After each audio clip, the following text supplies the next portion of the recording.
Hi guys, welcome to Signal Path. Today we are talking about the update to the Riemann's Grave from Discomfort Designs. If you're not familiar with the Riemann's Grave, it is a bit crusher, filter, saturation kind of glitch machine. And the update brings a lot of very, very welcome advancements. I think for one, it is smaller. It has actually managed to fit more features into a smaller space, which I think is really, really special and really cool. But it breaks out. You've got kind of a couple of different sections within the pedal that we'll go in depth into. But on the right side, there is a saturation kind of distortion side of things, and not the typical kind of overdrive or op-amp clipping or anything like that. We have a wave folder, a bit crusher, and this like kind of octavey sort of exciter that feels like it almost touches on green ringer territory at points. And so the right side of the pedal allows us to kind of excite things. It allows us to create a lot of texture. And so this is not only in the direction of like distortion and drive, but what you heard on the intro track is actually all the Riemann's Grave. It creates some actually really compelling overdrive and distortion textures, as well as getting into like ringy and like fun kind of bit crush sort of hollow stuff as well.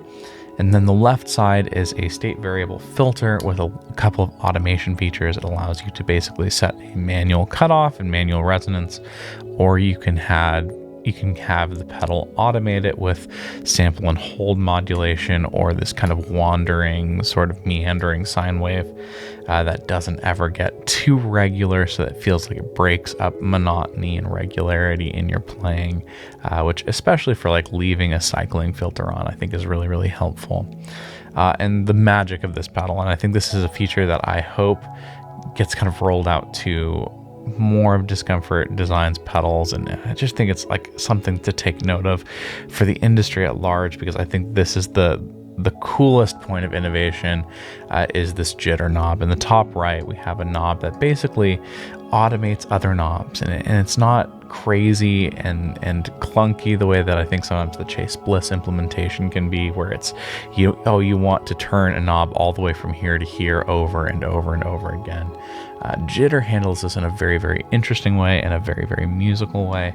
There's some deep math to it that I am not qualified to speak to, but essentially as a user, what this does is as you turn it up, it just kind of starts to jiggle a few of these knobs around and makes it so that the sound evolves as you're playing. Not so much that it feels unrelated to what you were doing at the start, but it just kind of feels like this very, very subtle shifting throughout the course of time that I think keeps this interesting. And I think especially for such a bold and distinctive effect like bit crushing, often if things get too samey, it starts to get old and a little bit boring. And so this jitter knob keeps this thing really, really fresh. And as you like kind of like leave that on, it feels like you're free to play without being like, I need to change the settings on this to make it feel good or interesting. The way they've tuned jitter and how they've kind of chosen to apply it within the other parameters just makes it feel good. It really does so much to make it feel like pretty and interesting in a way that I really enjoy. And so kind of a cool meta control that they've added to this. There's a couple of sort of momentary features with the filter. If you hold the switch down, it'll sweep from kind of low to high in terms of cutoff. And then if you hold the zeta down, it starts to kind of bring in some sort of collapsing, kind of crazy distortion into your distortion side of things. But that's the Riemann's Grave. There's a lot to talk about for such a compact pedal, and I'm really, really excited to dive in. So let's get into it. Real fast before we do that, it would mean a ton to me if you would go ahead and like this video, which lets YouTube know to recommend this style of content in the future, and subscribe to the channel to follow along. But let's dive in.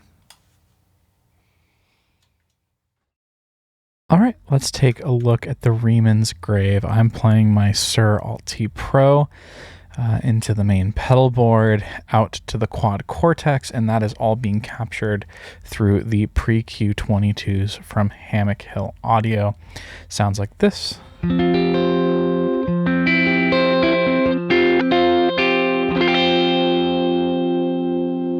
Touch of compression from the Cali Stacked and the EUNA from 29 pedals there. Sounds really nice. And here is the Riemann's grave.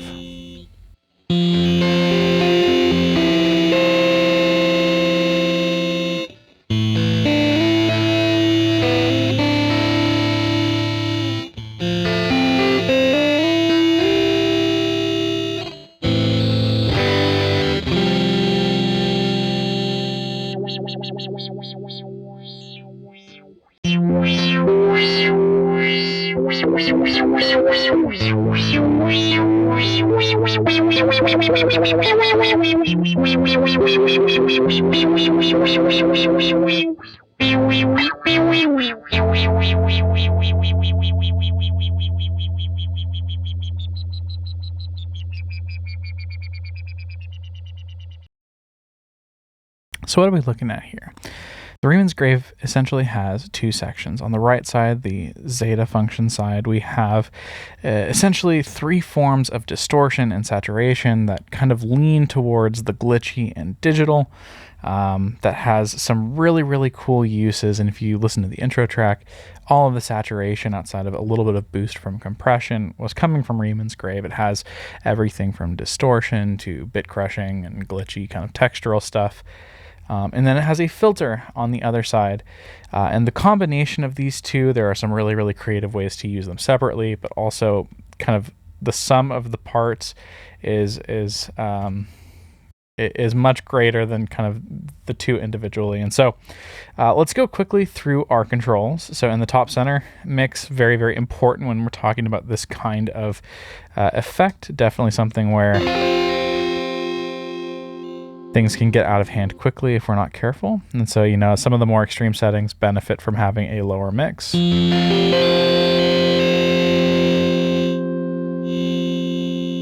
of pick your overall amount.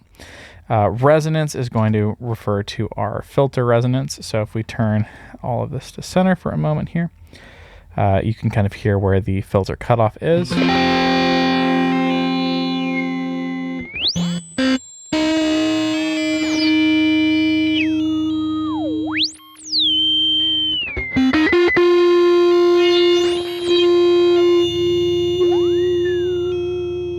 At high resonance settings, the filter can oscillate, which can be a lot of fun and create some kind of cool creative effects on that side of things. And then when our switch is in the center here, frequency is directly controlling our frequency cutoff. We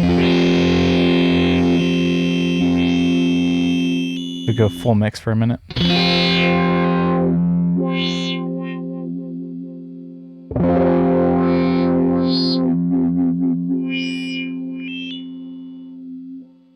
We'll automate that in just a moment. Below that, we have basically three forms of filter. So band pass on the left.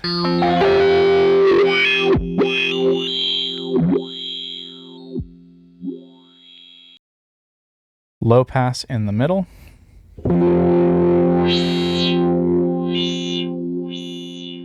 And then high pass on the right.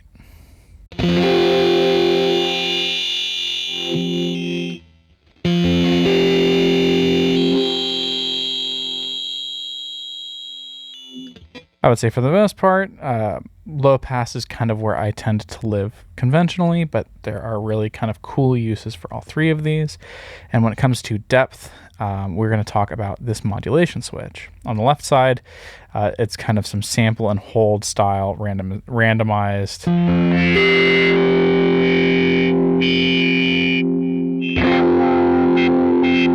Randomized cutoff selection, and frequency now refers to the rate at which the frequency changes, and depth kind of governs the range for which this kind of sweeps through.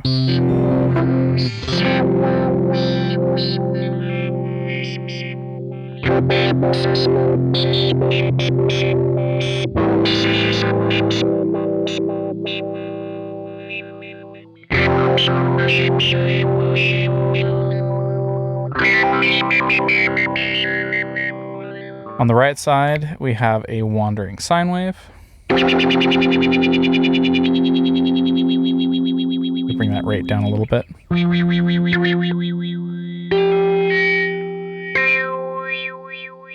And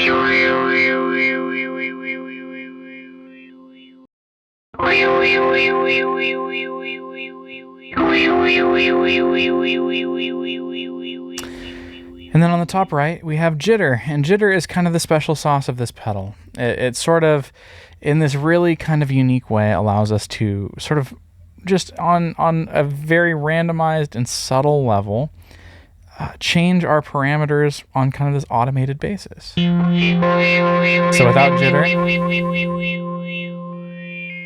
with a lot of jitter.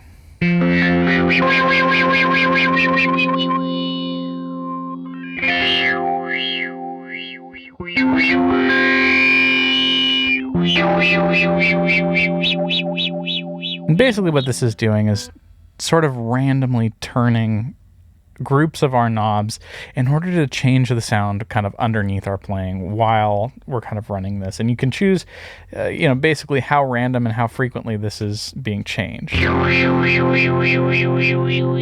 I think for effects like this is a transformative feature. This is something that I wish many, many, many pedals had. I think it is probably the coolest innovation I have seen from this pedal specifically, but I think just in the pedal world at large, is the ability, rather than set ramping that has very regular intervals or forces me to decide, I think this has been tuned really musically to like find a sound that I am interested in, and then use the jitter just to kind of keep it interesting. Like, I don't want it to change that much. I just want it to change kind of in subtle ways that make it feel like the sound continues to be interesting, especially for like long passages or tracks that I might be using this on a consistent sound. But let's talk for a moment about the three kind of saturation modes under the Zeta function. So on the left, we have wave folding. We'll kill the filter for just a minute. So the clean tone again.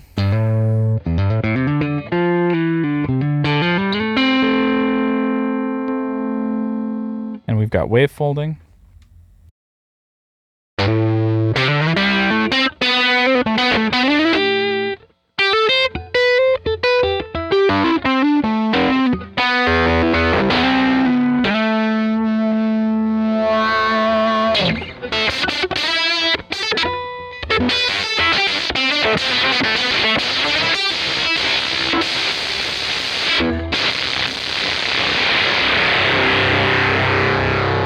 So this gets pretty gnarly, but if we bring the mix back a bit,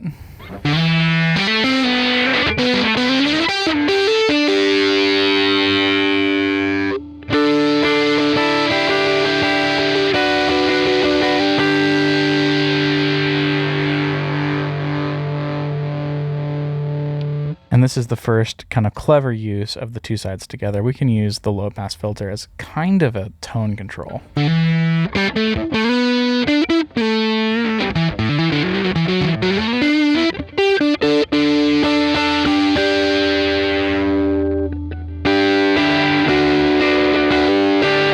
And in this setting, it feels very much like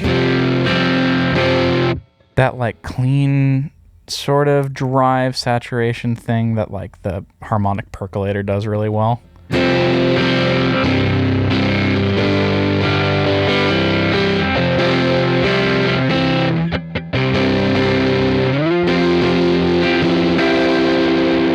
Kind of an interesting thing that like even within this gets crazy, obviously.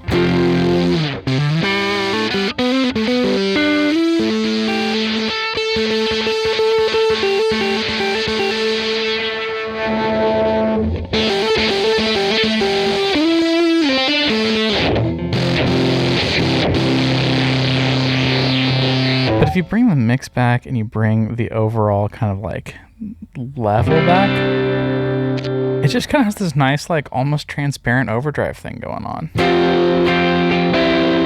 Anyway, that's the wave folder. The next is classic bit crushing.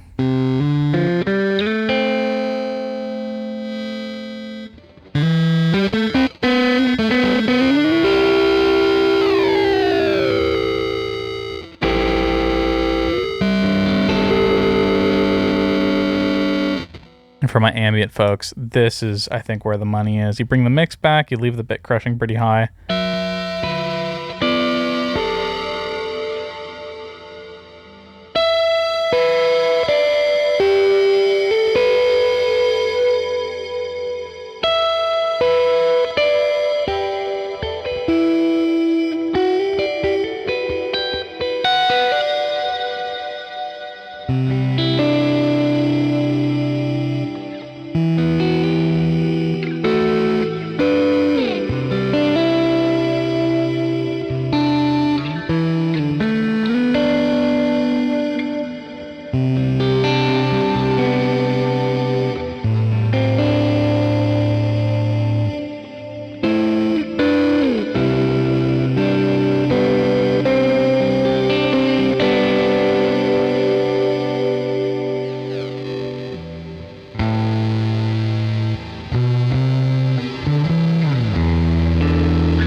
At the top of the sweep, it definitely gets crazy.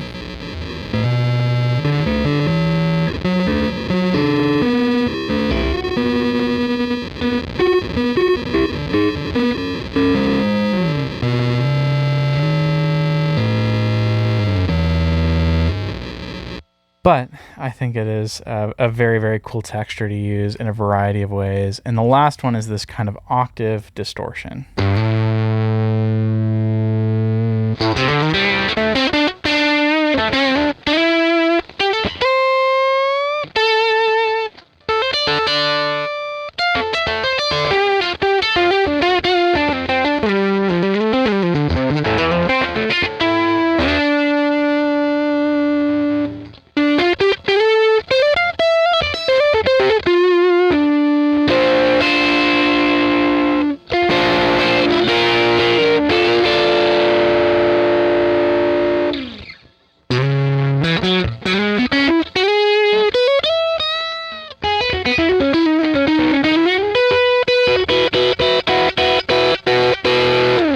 And this really works well when you're kind of running like a drive into it. And so let's kick on the Brothers AM from Chase Bliss and Analog Man. So without it for a minute.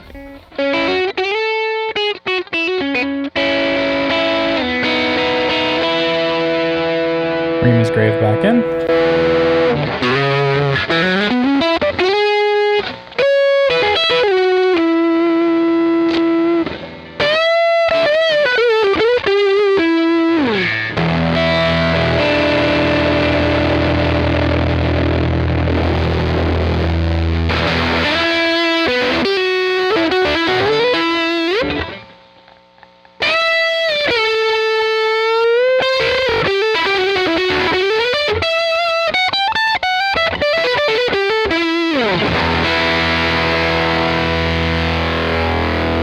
Kind of full bore.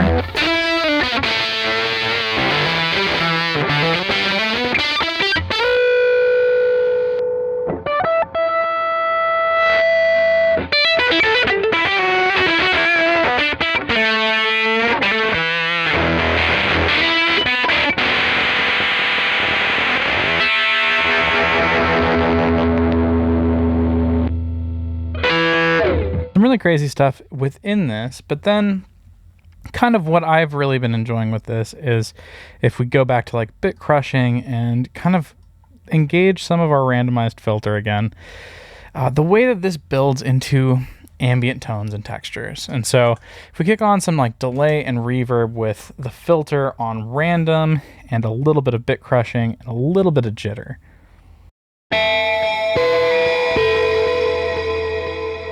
Probably bring that mix down just a hair.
So that's the Riemann's Grave. I think if you enjoy filters and creative saturation and distortion, I think this is one of the most exciting toolboxes for those kinds of sounds that I have come across in a while. I'm a huge fan of Discomfort Design's pedals. I think they've designed really, really cool stuff, and I think every new release is a new high watermark. And so I would really, really encourage you to go check it out. If you have any questions, leave a comment below, and thank you so much for watching.